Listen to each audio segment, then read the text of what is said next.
Olá, gente! Estamos aqui mais uma vez no nosso podcast 50 Minutos com Kleber Rosa.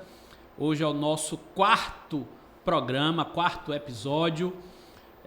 E hoje eu estou recebendo aqui uma pessoa especialíssima que eu tive o prazer enorme em conhecer pessoalmente recentemente, mas obviamente já é uma referência, né, para mim e para muita gente. De muito tempo. Eu estou aqui com Dion Santiago. Minha querida, é um prazer enorme te receber. Muito obrigado por topar o convite. Seja bem-vinda aqui ao nosso 50 Minutos com Kleber Rosa. Nossa, eu que agradeço. A felicidade é toda minha. E a satisfação de estar aqui com você, de ter conhecido você também pessoalmente. Porque sua história é uma história de luta, de guerra, de gente, de suor, né? Então, isso para mim é muito válido estar aqui com você, uma satisfação muito grande. Maravilha. Vamos conhecer um pouquinho mais da nossa Dion Santiago. Também, Dion Santiago é artista transformista, atriz performática e ativista LGBT. Baiana, reconhecida como uma das personalidades mais celebradas da cena transformista no Brasil. Dion construiu uma trajetória de mais de 2 décadas dedicada à arte, ao entretenimento e à valorização da cultura LGBT. Figura pública de destaque, já foi homenageado em diversos eventos relacionados, sobretudo, ao universo LGBT, já organizou e participou de diversas paradas LGBT, forte presença nas redes sociais, em palcos culturais. Dion se define como artista, atriz performática e mecena, empreendedora do entretenimento gay. Além disso, Dion também é arquiteta, urbanista e vai trazer um pouco pra gente desse universo, né, do que é transitar por esse universo, os desafios, as lutas cotidianas e que caminhos a gente espera que possamos trilhar de valorização, de respeito, Sim. de construção de dignidade, né, para a nossa comunidade LGBT que é tão marginalizada e sofre com tanta falta de espaço. Mas antes mesmo, Dion, da gente entrar nesse tema mais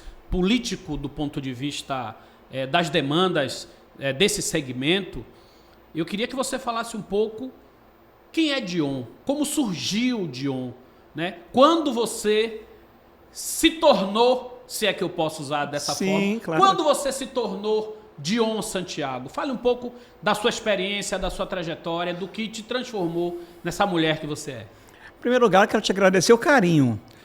20 anos, já estou para os 40 anos de profissão.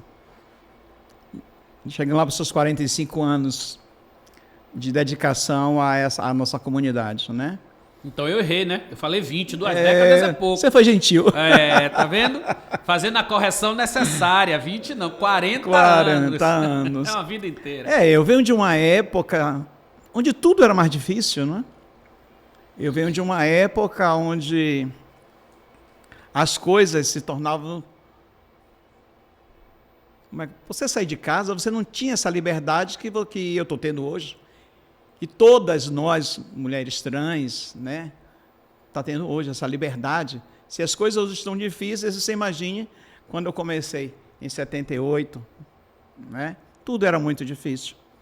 E quando eu surgi, como todo homossexual passa pelo processo familiar, embora eu tive uma família que me abraçou sempre, e me abraça até hoje, graças a Deus, muitas não tiveram essa sorte. E até hoje não tem. Né? A realidade delas é que 70% são postas para fora, né? São descartadas de seus lares e a história não muda de lá para cá. Melhorou sim, a tecnologia, os avanços que surgiram, né? Muitas de nós tiveram que morrer para poder hoje elas estarem com essa visibilidade toda, né? Não pode esquecer a memória. Tudo teve um começo. Assim como hoje eu estou com vida e saúde aqui, muitas das minhas colegas não tiveram essa sorte. Pagaram com suas vidas, né? Eu lembro de um passado nada bom para mim. Eu lembro que eu fazia shows, naquela época eu era cabeleireira, e precisava também de uma outra atividade para somar renda. E eu fazia shows. Fazia shows em boates de mulheres, naquela época que era Pigalle, era Holiday, Number One, e fazia casas, na época a sigla era GLS, né? E eu não, era muito arriscado para mim sair de uma boate para outra, que os horários eram bem próximos, de um show para um outro, embora as casas também fossem próximas, mas eu teria que atravessar as ruas vestidas já de mulher mesmo, saindo de um palco para entrando em outro. E muitas vezes a polícia me pegou no meio do caminho e apanhei. É mesmo? Apanhou? Apanhei diversas vezes. Teve um policial que marcou minha vida, que me deu um tapa uma época, um tal de Barbosinha, que era temido por todas as meninas naquela época, né? E era terrível. Já os marginais da época eram nossos amigos. Incrível, né? Aqueles meninos que ficavam trabalhando no jeito deles, né? Na Piedade, na Carlos Gomes, Praça da Sé, eram nossos amigos, por incrível que pareça. Mas a polícia, sim... De alguma forma, talvez existisse uma identidade do ponto de vista da opressão, né? De serem figuras perseguidas pelo status quo. Pela semelhança, querendo ou não, nós éramos o quê? Vistos como pessoas perigosas no momento. Uma cultura marginal, digamos assim, né? Rejeitada. Né? E enquanto umas trabalhavam com show, que era o meu caso, muitas outras trabalhavam na pista, né? Na prostituição. E elas ficavam nos seus pontos e ficavam preparadas, porque quando a polícia baixava era complicadíssimo. E como a cabeleireira se tornou arquiteta? Com muita força de vontade, porque...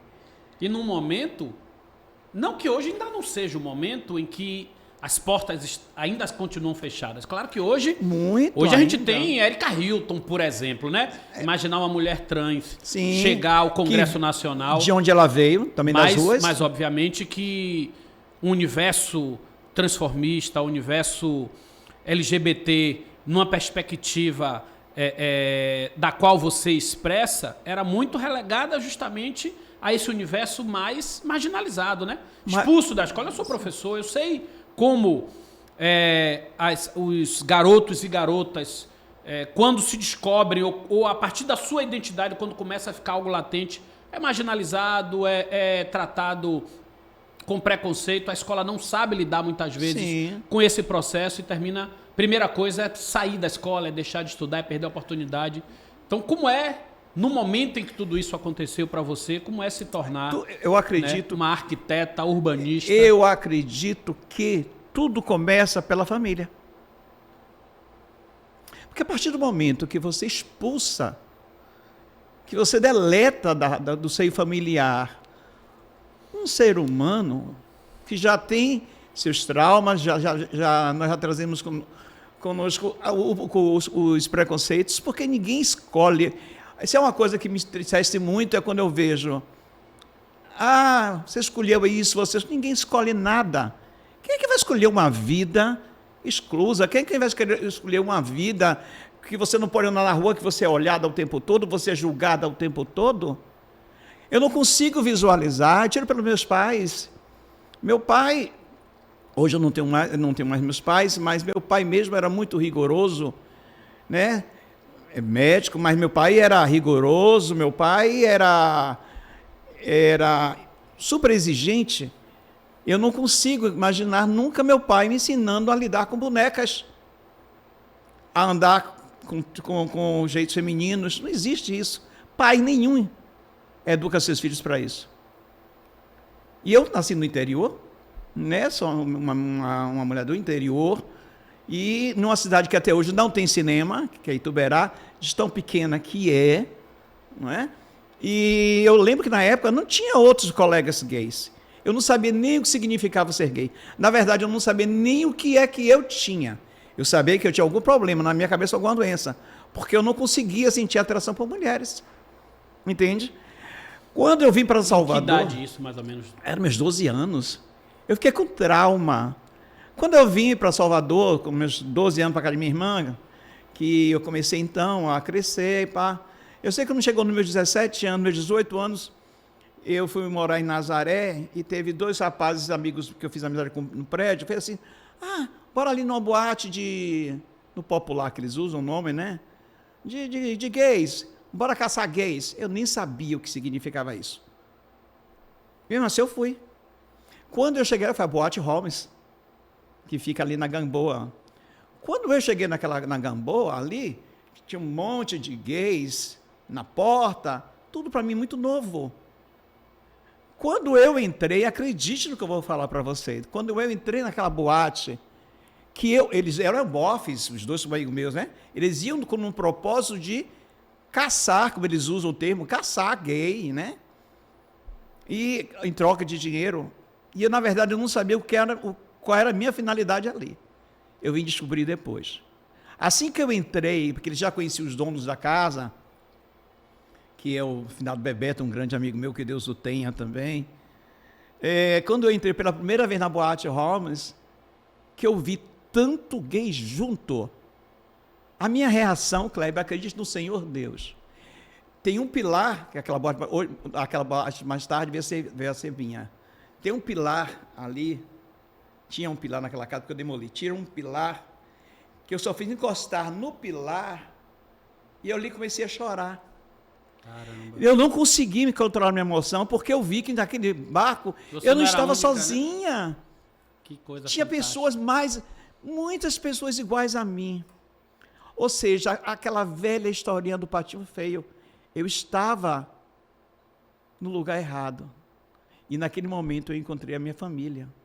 Eu encontrei os iguais. Você entende? Depoimento emocionante, lindo. Quando eu saí dali, quando eu saí dali, eu lembro que eu deixei os meninos lá. Eu não aguentei ficar. Quando eu vi homem com homem se beijando, mulher com mulher se beijando, e eu... Chocou, né? Fiquei chocada. Aí eu peguei, saí dali, voltei a pé para Nazaré, e ali eu fui chorando até minha casa. Já ansiosa para chegar no próximo sábado e eu retornar. Mas dessa vez não como um, e sim como um deles. Claro. Entende? Já com sentimento de pertencimento, né? E nem no decorrer dessa boate tinha shows. Que quando eu vi Marquesa, que Deus a tenha, era uma atriz maravilhosa, minha louquinha, mas eu fiquei fã dela. Quando a Marquesa entrou, a Monique Lafon, a Petit Blush, que eram as que vieram antes de mim, começaram a fazer o show. No segundo sábado que eu assisti o show daquelas meninas e eu me encantei. Sabe? E olha que coisa engraçada, que tudo que eu estava vendo as meninas trabalhando ali em cena, eu fazia no meu interior, no meu quarto, eu botava o som, a vitrola, que naquela época era a vitrola, e eu botava os lençóis, eu imagino fazia aquela fantasia na minha cabeça, que eu era uma cantora, sabe essas coisas de menina? E quando eu vi as meninas em cena realmente praticando aquilo que eu brincava no meu quarto... Espontaneamente, sem se dar conta. Que eu já estava me treinando. Que legal. Sabe? Aí, bom, eu me empolguei tanto. Aí eu já tinha feito amizades. Aí eu digo, gente, eu quero fazer isso. Aí pronto, eu falei com o Bebeto Franco, que o Bebeto Franco era proprietário na época. Ninguém acreditava porque eu era muito bofinho, muito durinho, sabe? Mas e o nome? Aí eu pensei logo, não, tem que ser o nome, porque eu percebi que naquela época as pessoas chamavam as artistas pelos nomes artísticos, né? Uhum. E não pelos nomes de batismo. Eu digo, bom, como eu não era assumida nem nada, tem que ser um nome que não seja nem homem nem mulher. Aí meus 4 amigos cada um deu uma letra, juntou e formou Dion. O Santiago eu não usava, só usava só o Dion. O Santiago veio depois, que é meu nome realmente, mas veio depois porque chegou o Facebook e exigiu que todo mundo botasse sobrenome, e pronto, aí pegou o Dion Santiago. E aí eu marquei a minha estreia. Meu cabelo já era um grandezinho assim, mas eu queria uma mulher diferenciada.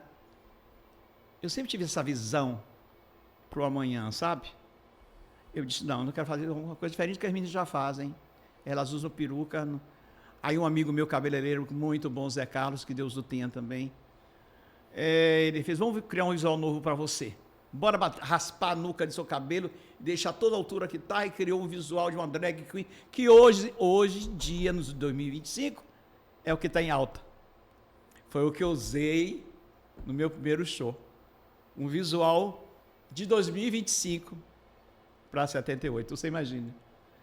Né? E aí foi a febre, aquela coisa, e aconteceu a Dion, a novidade, quem é. Eu comecei a me empolgar, comecei a receber a maluca da fama, né? E aí comecei a fazer shows com frequência.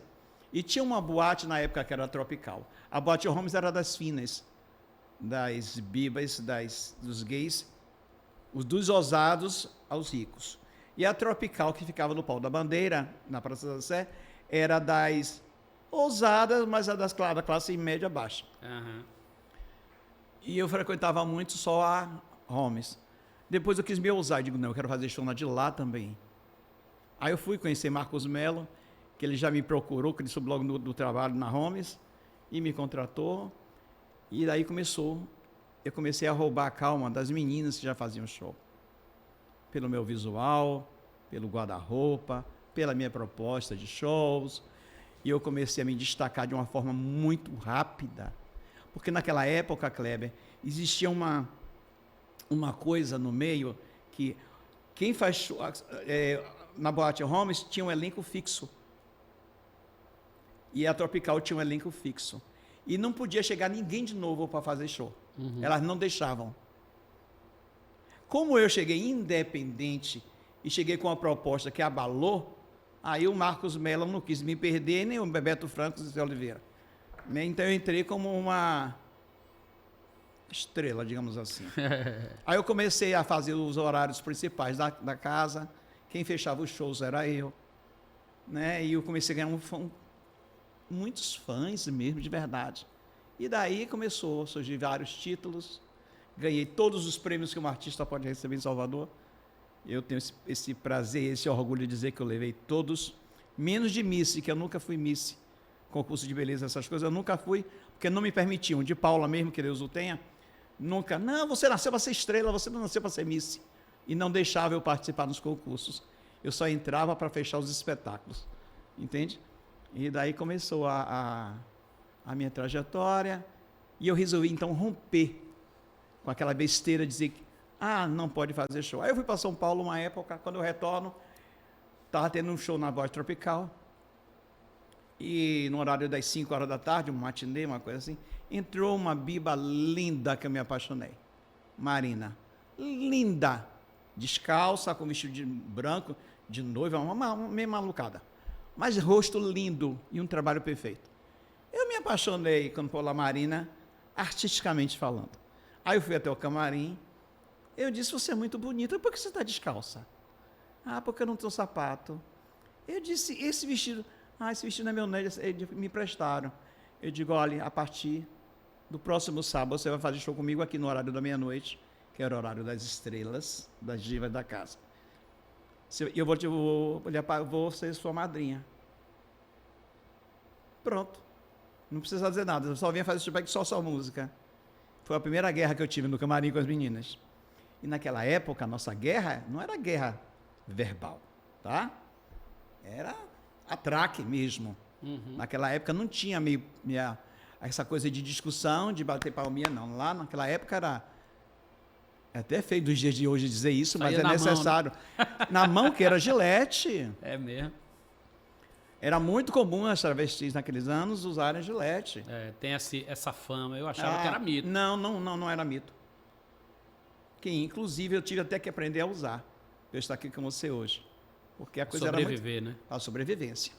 Agora, como é que a artista também se tornou empreendedora, se tornou empresária? Ousadia, viu? Como é que eu foi tive isso? 8 casas noturnas. Inclusive, essa boate Holmes foi minha. Veio mais tarde parar nas minhas mãos. Que foi a primeira que você foi? A primeira que eu comecei a fazer show. Sim, começou a fazer show. Na época, foi na época que surgiu a AIDS, o HIV, né? Nos anos 80. Foi uma doença que chegou e acho que foi mais forte do que a Covid. Porque hoje você tem números de 700 e poucas mil pessoas que morreram na Covid.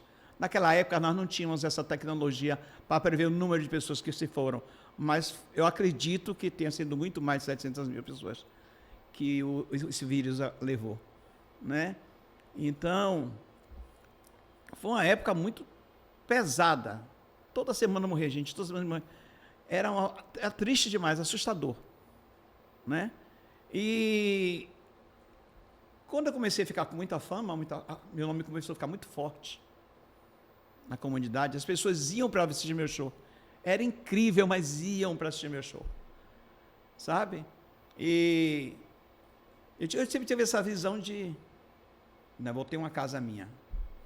Aí tinha a Boate Caverna, que é uma boate pequenininha, que era um subsolo ali na Carlos Gomes, né? Aqui o dono resolveu abrir um barzinho, aí me chamou para trabalhar. Eu fui como diretora artística, comecei a montar uns espetáculos, montei um elenco. Eu sempre fui muito boa para teatro. E depois eu fiz uma proposta para ele: por que você não me arrenda essa casa? Aí eu transformei numa pequena boate, pequenininha, mas lotava. Mas eu queria mais. E dali eu saí andando pela Carlos Gomes, encontrei um ponto num subsolo de um chinês. Esse chinês até hoje é vivo, por incrível que pareça. Aquele chinês me deu dor de cabeça. Ele tem um subsolo que ele aluga para guardar esse pessoal que trabalha com os camelôs, né? Uhum. Guarda o material de camelô, essas coisas. Essas mercadorias. Né? Quando eu entrei no subsolo, gigantesco aquilo ali embaixo, sabe? Eu me encantei, já vi a boate pronta. Eu estava um dia, eu já vi a boate pronta, sabe? E nessa época eu nem pensava em ser arquiteta nem nada. Mas eu já tinha a visão, sabe? De como eu tinha jeito para tudo. Eu digo, bom, ele é muito ambicioso para de dinheiro. Eu paguei aluguel, ele deixou que eu fizesse o que eu quisesse. Aí eu fiz palco giratório, porque Silvio Santos tinha na época aqueles palcos que a pessoa girava e aparecia, né? Eu resolvi fazer, né? Fiz palco giratório, fiz uma boate chamada BRW. Essa boate simplesmente movimentou Salvador na década de 80 para 90. Kleber fazia filas até o 2 de julho para poder entrar nessa boate minha, popular. Tinha tudo de loucura lá dentro. Tudo de diferente. Foi quando o Bebeto faleceu, Zé Oliveira. Foram assassinados os dois, né? De uma forma absurda por cada um dos dois. A boate começou a entrar em crise. Aí veio uma trans, May Matos, uma empresária maravilhosa, por sinal, amo demais a May. Muito educada, comprou. Depois ela não se deu bem no ramo e chegou nas minhas mãos a Boate Holmes. Mas eu não gostava daquela energia daquela casa. Muito pesada a energia. Não sei, eu não me encontrei. Então dali resolvi ir para a Feira de Santana. Pense aí. Lá vai eu para a feira. E lá em feira eu acho também um outro ponto maravilhoso, que eu também não conhecia o comércio de feira. Mas eu sempre fui muito de me jogar, de acreditar. E fiz as melhores boates em Feira de Santana, que em Salvador não tinha. Que era a Scandal. Né? Pronto. E o lado da arquitetura, eu sempre tive essa visão assim, de que travesti, que hoje as pessoas preferem serem chamadas de transexual, talvez pelo nome, pelo peso que traz o nome travesti, né? Uhum. As pessoas associam muito, então eu acho que as trans hoje evitam. Muitas não gostam, outras preferem ser chamadas de travesti. Mas eu sempre tive essa visão que o preconceito é muito pesado. Muito pesado.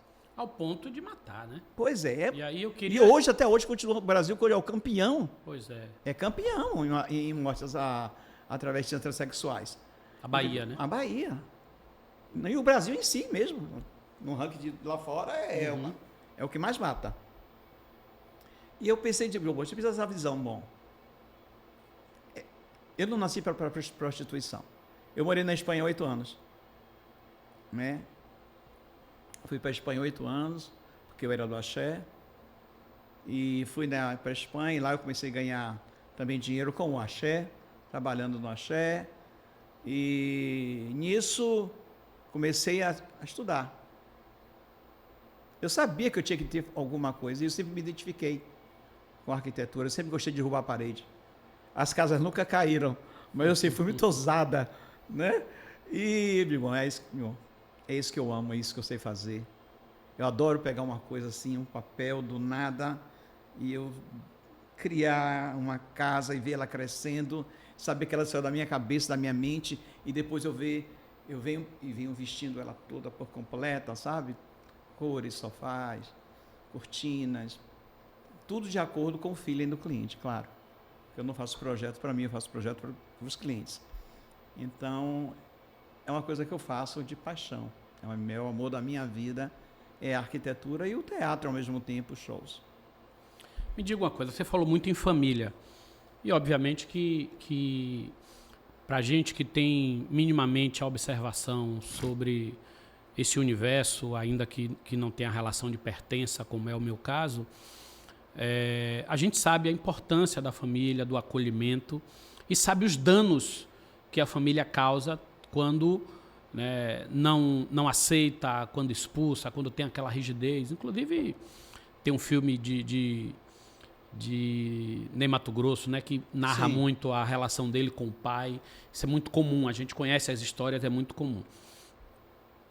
No entanto, a gente tem hoje um debate posto na sociedade sobre família que defende, né, e aí eu estou falando desse universo conservador, bolsonarista, que, de certa forma, ao meu ver, eu queria que você falasse sobre isso, ao meu ver, resgata ou tenta resgatar e afirmar justamente essa família que, por ser padrão, não aceita a diferença.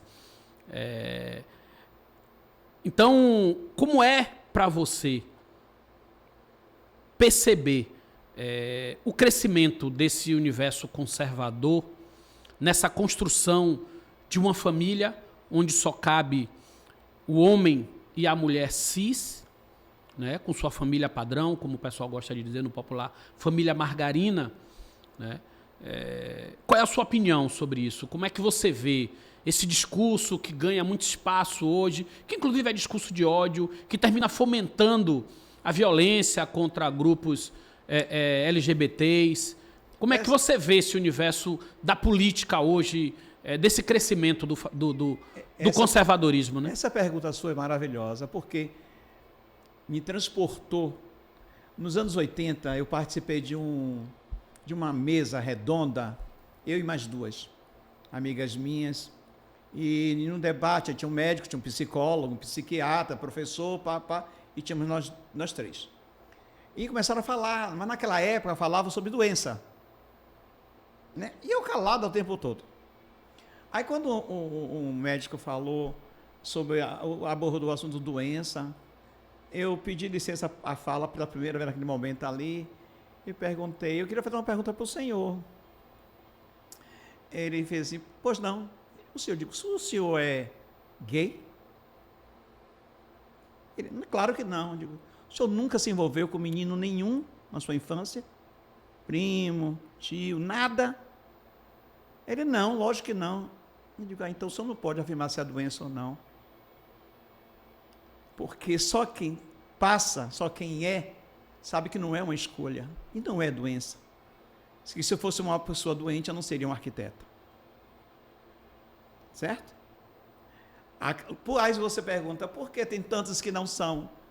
Aí já é uma outra história, né? Aí já é uma outra história social. Aí já entra, já é o teu sistema, aí é uma outra história, outros caminhos. Não é? Mas, voltando para a tua pergunta, é triste isso. Há 8 meses atrás, aí uma criança de 14 anos se matou. 14 anos, o menino. Porque sofria bullying no colégio e a família não abraçou. Ele se matou. Uma criança, sabe o que é isso? Uma criança de 14 anos com o futuro todo pela frente. Chegar a esse ponto... O nível de sofrimento, né? Por aí você tira. Não é? Então, é preocupante quando eu vejo, e irritante, quando eu vejo as pessoas falarem tantas abobrinhas por uma questão política, onde não sabem nada sobre a história, sobre o assunto, com profundidade. Não conhecem. Falam por modismo, falam por momentos políticos para poder pegarem carona na nossa bandeira e nos degredir. né? Para poder assim mostrar que é a família perfeita. A família perfeita é aquela que tem amor, que tem respeito. É o mínimo que um pai e uma mãe pode fazer, é abraçar e não jogar seus filhos aos leões. Porque, querendo ou não, todos os dias, sejam héteros ou homo, todos nós matamos um leão por dia. Imagine uma criança. Você me entende? É preocupante demais. A Erika Hilton é uma mulher que eu admiro, respeito, é uma mulher que chegou em um lugar que muitos precisam chegar ainda, mas tem uma oratória maravilhosa, é uma coragem maravilhosa, mas ela é uma. Diante do Brasil, ela é nada. Lógico, já tivemos vários avanços, né? Basta eu olhar para o meu passado, eu vejo quanto nós avançamos já, mas está muito pouco. Ainda está muito aquém, né? Muito. Política pública, por exemplo, no governo do estado, na prefeitura. Nós precisamos de um exército de Érikas Hilton. E eu acredito, sinceramente, Cleber, por mais que nós venhamos a apoiar candidatos que nos respeitem, que nos abracem, como você, mas eu acredito que precisa ter muitas de nós com canetas, mas com as canetas que possam fazer uma coisa pela nossa comunidade. Você me entende? Claro. Assim como hoje a Érica pode nos ajudar, dentro dos limites dela, ela pode nos ajudar, como está nos ajudando. Uhum. Né? Já tem outras, aqui em Salvador tem Keila Simpson, que é uma mulher que eu admiro muito, né? que trabalha no Casarão da Diversidade, pelo governo, que é um trabalho maravilhoso que eles fazem lá. Né? Mas eu garanto que ela poderia fazer mais, gostaria muito, mas ela não está com a caneta certa ainda. Você me entende? Uhum. Então eu acredito que pelo tamanho da nossa comunidade, que é LGBTQIA+, pelo tamanho, pela imensidão que ela é, sabe? Se nós fôssemos realmente uma comunidade unida, nós colocaríamos um presidente lá. E o que é que falta para ser unida? Minha filha, vamos entrar agora aí nesses meandros. Você esse ano, né, agora na parada LGBT aqui de Salvador, você foi publicamente, inclusive, postou no seu Instagram que te deixaram de fora da parada LGBT, você reclamou, você questionou e terminou não tendo um trio que Sim. Em outros momentos você já tinha. Eu estou entendendo que nem tudo são flores, que tem também os espaços internos, as disputas, as discordâncias. Então o que é que falta para construir essa unidade política e pulsar como você acabou de identificar? Eu acredito que o que estraga, o que destrói a nossa comunidade são os egos inflados. Sabe, tipo, isso vem do meu tempo, de quando eu comecei. Já tinham meninas que faziam show. A nova chegou, Dion chegou, de uma forma diferente. Aquilo ali, de uma certa forma, eu pisei no território delas. Eu comecei a incomodá-las. Seja no vestuário, seja em tudo. Você me entende? Uhum. Bom, a Dion é muito boa, mas não pode ser melhor do que eu. Então é isso que estraga, é isso que traz a desunião da nossa classe. Um exemplo, nos meus trios elétricos, quando eu botava, não sei se no próximo ano eu vou colocar ainda, não sei, não decidi ainda, mas quando eu coloco o meu trio, a minha cabeça funciona para o propósito. Eu não quero, lógico, eu chego maravilhosa porque eu sou uma diva. Eu falo, não abro mão da minha vaidade. Porque os meus fãs, os meus seguidores, merecem sempre o meu melhor. Eu tenho que estar muito bem cheirosa, bem limpa, arrumadinha, enfim. Porque os meus seguidores merecem isso. E eu não deixo isso por menos. Mas eu não esqueço que ali não é um carnaval. Ali eu estou indo militar. Ali eu sou a voz de uma mãe que perdeu o teu filho, de uma mãe que perdeu a sua filha trans, a sua filha lésbica. Tanto é que me perguntam assim, John, você é o quê? Você é trans, travesti? Você é gay? Você é bicha louca? Eu digo, eu sou o que você quer que eu seja. Você acha que existe essa tendência de carnavalizar a parada LGBT? Veja bem, eu não vejo assim bem carnavalizar. Eu vejo que o que falta é a organização. O problema que eu tive hoje com o presidente Marcelo Cerqueira foi uma coisa boba, que poderia ter sido resolvida internamente. Eu não precisava levar esse extremo, eu levei para eu poder mostrar que eu estou viva. Não precisava você ficar sem trio, né? Não, era uma questão de sentar e conversar. Olha, eu mando para você. Ele me ligava várias vezes pensando em mim para alguma coisa, sempre eu servir. Quando eu chegava próximo da parada, eu já mandava mensagem para ele. Digo, tá precisando de ajuda? Quando tiver reunião, me avisa. E ele sempre começou a me ignorar. Minhas respostas, não me dava respostas. Como foi se aproximando da parada, a preocupação começou a aumentar. Lógico, eu tinha que sair, eu saio todo ano. O meu trio é esperado. Por que é esperado? Porque eu faço a palavra de ordem. Para você ter uma ideia, eu sou tão louca que teve um ano que estavam matando muitas travestis. Mas direto, era semanalmente, estavam matando muitas no Brasil. Eu coloquei 8 caixões. Fui na funerária, aluguei 8 caixões. Coloquei dentro do meu trio guardadinho no camarim. E na hora do percurso, os caixões saíram na frente. Sabe por que eu fiz aquilo? Para mostrar para as pessoas que aquilo ali não é brincadeira, não. Que cada caixão que tinha ali era alguém que estava com vida há uns meses atrás. E não pode ser esquecida, Kleber. Claro. Você entendeu? Teve um outro ano que a maior morte que teve de uma travesti, que me deixou mal por muito tempo, foi a Dandara, no Ceará. Eu não a conheci, mas a morte daquela menina me deixou sem dormir muito tempo.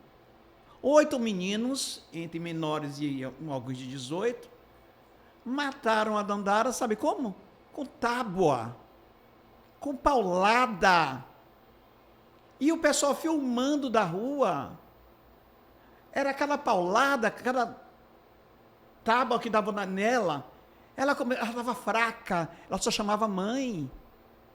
Terrível. Acharam um pouco, quando ela estava quase desfalecida, pegaram ela, colocaram no carrinho de mão e começaram a levar ela até o final da rua.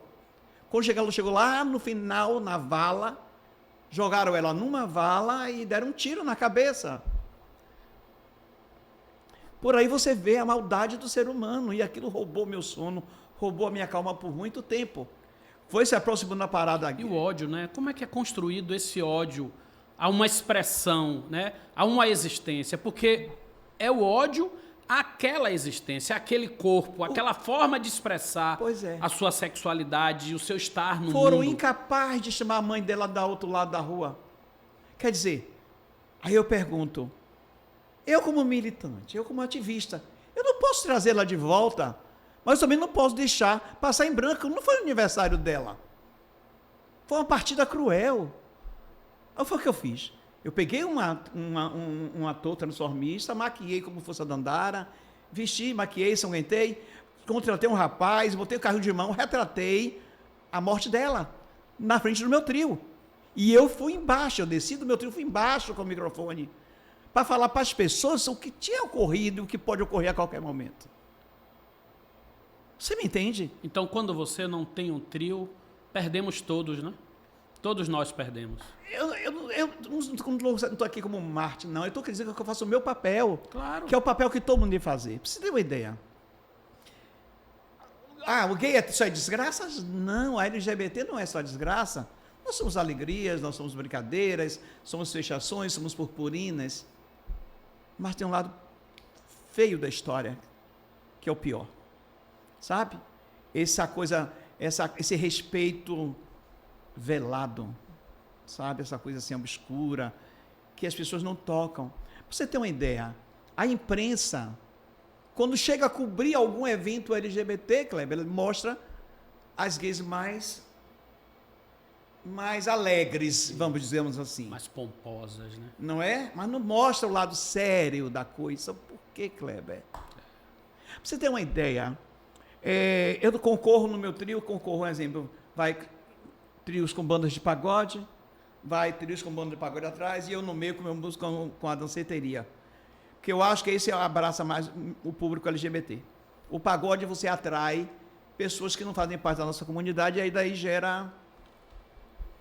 O que é que eu faço, Kleber? Você está lá embaixo, tomando sua cerveja, muito louco, sabe? Você está todo chapado, todo alegre, né? Quando o meu trio passa, que eu passo pela multidão, que eu vejo que aquele é um ponto de estratégia, o meu DJ já sabe. Eu digo, motor, para. DJ, troca. Sabe o que é que ele faz? Você está lá embaixo muito louco com sua cervejinha, com suas coisas que você quer dar na cabeça, tá? Na mesma hora que você está dançando, sabe o que é que entra no meu trio? A música da Ave Maria. Eu dou um conflito, dou um choque de realidade na sua cabeça. Aquela bebida ou aquela sementezinha que entra na sua cabeça, entra numa confusão imediata. É a forma que eu tenho de sacudir você de lá de cima e sacudir. Ó, cara, brinque, mas isso aqui é sério. Sabe, eu estou falando de vida. Eu estou falando de pessoas que têm suas vidas ceifadas. Sabe? É o momento que eu tenho para chamar você para a realidade, para aquele momento que aquilo ali não é uma micareta. E que eu, Dion, não sou só purpurina. Você entende? É isso. Pois é. Fantástico. Me diga uma coisa. Você também já se enveredou pelo universo da política. Você chegou a ser candidata a vereadora. Verdade. Não é isso? Como é que foi essa experiência? Por que isso te tocou? Né? Como é que você vê a importância de ocupar esses espaços? Só exemplo de Érica Hilton, que já apareceu aqui no nosso papo algumas vezes. Eu queria que você falasse um pouco de como foi para você isso, o que te levou, qual a importância desse espaço da política para ti? A necessidade da caneta.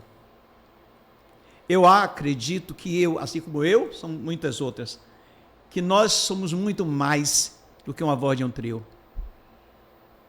Eu lembro que minha atividade como ativista mesmo foi quando eu comecei a colocar. Eu botei de um apartamento de 2 quartos mais de 25 gays para morar comigo, porque não tinham para onde ir, sem conhecer os pais de cada nenhum deles. Então, eu sempre botei. Hoje não faço mais, porque minha vida está muito louca. Mas eu passei minha juventude toda abraçando essas pessoas que não tinham para onde ir. Não é? Então, cheguei numa época, eu posso ser mais do que isso. Sabe? Eu vou tentar. Só que qual foi o meu erro? Eu peguei o partido que me convidou, eu não entendia muito da política, como você que é um expert, né? Eu não entendia. Então, foi um partido que que eu saí pelo Solidariedade. Fui levado por um pastor que hoje mora em Nova York, que era muito amigo meu, mas conhecia a minha força no meio e quis me levar para o Solidariedade. Só que eu não sabia também, a minha ingenuidade, que por trás de tudo aquilo ali ele estava ganhando também. Certo? Eu fui até nos escritórios do Solidariedade, me receberam muitíssimo bem, me fizeram 1000 propostas de abraços, no sentido de apoio financeiro, tudo. Bom, fui para São Paulo, para assembleias em São Paulo, participar das conferências lá do Solidariedade. Quando eu cheguei lá, eu tinha todos os estados, os representantes, eu era da Bahia. Quando eu chegava na parte da Bahia, eu não tinha o que falar, porque a Bahia não tinha pasta no Solidariedade. Você entendeu? Então eu saí dali com aquele vazio. Eu estou fazendo o que aqui? Para isso não. Eu estou uma bandeira do arco-íris aqui? Não é isso que eu quero para mim. Mesmo assim, eu continuei. Quando chegou próximo das eleições,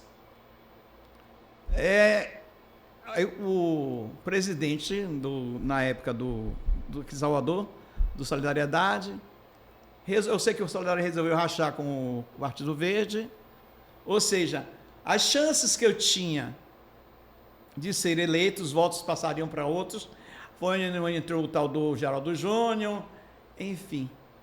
Mesmo assim, eu fiquei meio louca, perdida, porque o pastor que me levou já tinha me deixado, porque brigou com o cara lá saiu do partido. E eu fiquei a ver navios, sabe? Aí eu digo, meu Deus, se eu desisto, as pessoas... Eu digo, não, eu vou pagar para ver, estou nessa coisa aí, eu vou pagar para ver o que é que vai dar. Só, Kleber, é que eu sou Dion. Eu não sou de comunidade. Tipo, eu nasci, fui criado no Candial. Eu nasci, sou de Pau da Lima. Eu sou de Salvador. Dion é Salvador. Você é gay dos anos 70, 80, 90 a 2025, você conhece Dion. Eu fui para muito show de Dion. Então, Você mora onde, Cajazeira?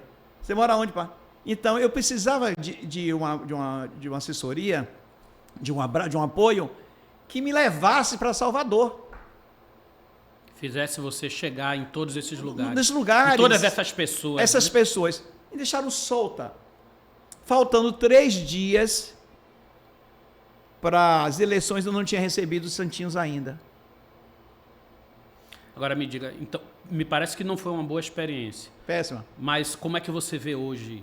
Péssima não, porque por incrível que pareça, eu sem recursos nenhum, sem nada, eu tive 898 votos em todas as zonas de Salvador. Foi incrível, porque isso, nós procuramos ver o caderno eleitoral, e Dion teve, em Cajazeira, 2 votos, Pau da Lima, 1 voto, no centro, 8 votos, em todas Dion teve voto. Aí eu pergunto, pô, se eu tivesse tido a sorte de ter uma boa campanha, desistiu? Esse universo está fora? Essa possibilidade está fora? Não sei, acredito que não, porque militância, e a nossa comunidade em si, cada vez mais precisa de Éricas. E eu não vejo a possibilidade de eu ser uma delas. Não descarto. Não está na minha cabeça no momento ser. Mas eu também não descarto lá na frente. Entende? Eu vou te fazer agora algumas perguntas, falar alguns nomes de algumas pessoas, e eu queria que você tentasse descrever o que essas pessoas significam para você em uma frase curta, né? Uma frase curta. Jair Bolsonaro. Um assassino. Uma pessoa que já passou da hora de estar atrás das grades. Um ser humano podre. E é um assassino mesmo, porque foi, inclusive, condenado por isso, né? Por planejar o assassinato. Justamente. E aí eu vou agora, Luiz Inácio Lula da Silva. Lula, eu gosto dele porque ele conserva até hoje a humildade dele. Embora eu acredito que podia ter feito mais coisas por nossa classe. Eu estou falando pela minha comunidade. Não estou falando pelo povo. Claro. Pela minha comunidade. Eu acredito que se ele tivesse um olhar um pouco mais carinhoso, poderia ter facilitado muitas coisas para a gente. Ele já fez muito por nós, verdade tem que ser dita, pela comunidade. Mas no cargo como presidente, ele poderia já ter nos abraçado um pouco mais, ter facilitado nossos caminhos um pouquinho mais. ACM Neto. ACM Neto é uma pessoa que eu respeito, eu o conheci na época da minha campanha. É uma pessoa que é que eu posso falar? Tenta nos abraçar a comunidade da forma dele. Como é que a forma pode ser uma forma camuflada, pode ser uma forma para preencher os espaços, não é? Mas eu tenho muito pouco a falar porque eu conheci muito pouco a CM. Como pessoa. Como político, eu acho que ele puxou o avô, né? Ele herdou. Isso é bom ou é ruim? Para o lado dele, para o mundo político, né? A inteligência é sempre inteligência, não é? Agora, inteligência e intenções são coisas completamente diferentes. São caminhos diferentes. Claro. Jerônimo Rodrigues. Eu conheço muito pouco o Jerônimo, mas ele tem feito trabalho, o Casarão da Diversidade mesmo, o CPD dele, que ele tem feito, a assessoria jurídica que ele dá, enfim, tem nos ajudado, sim, tem contribuído, mas eu volto de novo. Poderia ser muito mais presente. Sabe? Você quer ver uma coisa que me dá altamente assim? Eles fazem eles criam esses órgãos, como o Casarão da Diversidade, mas não dão o principal. O que é? A propaganda, o merchandising. Como é que eu sou uma travesti periférica? Eu moro sabe? Como é que eu vou saber o que é que está acontecendo no Casarão da Diversidade? Que estão oferecendo cursos, que tá tendo tratamento psicológico, enfim, como é que eu vou saber? Por que não fazem? Por que o governo ou o município não fazem essas propagandas, essas merchandising como tem que ser feitos? Sabe? Isso é o quê? Para mim, isso aí é o quê? É uma ação velada. Claro. Você me entende? Léo Crete. Léo, minha amiga. Falar da Léo Crete. Léo, para mim, ela é uma menina que cresceu muito. Agora. Na época que ela foi eleita daquela forma, surpreendente, eu acredito que ela não estava preparada para tal responsabilidade. Foi muita cobrança. A comunidade LGBT, ela cobra muito. Assim como eu estou aqui com você agora, você é cobrada. Pode ter certeza disso. E muito, não é pouco. Né? Então a Léo foi muito cobrada na época. Hoje eu vejo a Léo Crete, eu me contei até com ela no domingo, nós ficamos juntas até no domingo, num evento. Hoje eu vejo a Léo uma menina mais responsável. Hoje eu vejo a Léo Crete um pouco mais, eu não posso dizer no dia a dia porque nós não convivemos. Mais madura. Né? Mas eu vejo ela mais madura. Né? Hoje ela está mais presente na comunidade. Hoje ela está usando uma cadeira, né, como diretora de uma secretaria. Então, dentro dos limites dela, ela está procurando ajudar as pessoas. Está se fazendo presente. Érica Hilton. Érica. Eu gosto da Érica, além da oratória. Eu sinto a oratória da Érica muito ousada. Eu gosto disso. Eu acho que para enfrentar aquelas raposas tem que ter essa ousadia tamanha que ela tem. Eu admiro demais. Eu só sinto que ela seja uma só. Ela sozinha ela não vai aguentar a barra. Ela vai precisar de um exército perto dela. Né? De mulheres ousadas, mulheres inteligentes, mulheres que já tenham passado por tudo na vida, sabe? E que saibam o que quer e o que é melhor para a nossa comunidade. Então vamos trabalhar para construir esse exército, né? Nosso tempo acabou, nosso tempo é curto, são 50 minutos, Dion. Meu lindo, muito Deus obrigado. Obrigado a você. Foi um bate-papo, além de, para mim, um grande aprendizado, muito emocionante. Você narra a sua história de vida e a sua causa com muita emoção, com muita verdade. Isso toca na gente. Eu espero que as pessoas que estejam assistindo também sejam tocadas dessa forma. Agradeço imensamente. Para mim é um prazer ter te conhecido mais de perto, sim. Poder estar perto de você, entender melhor esse universo e, de alguma forma, poder estar perto de todas essas causas também que são extremamente importantes. Então, mas eu também estou muito feliz de estar aqui com você. Eu já conheci a sua história, como eu avisei, já tinha visto antes, e eu acredito muito no futuro, sabe? Eu acredito que todos nós temos a ambição de chegar em algum lugar, mas eu acho que se perde quando você perde a humildade. E eu vejo isso em você, que você traz isso de berço. Não perca nunca isso.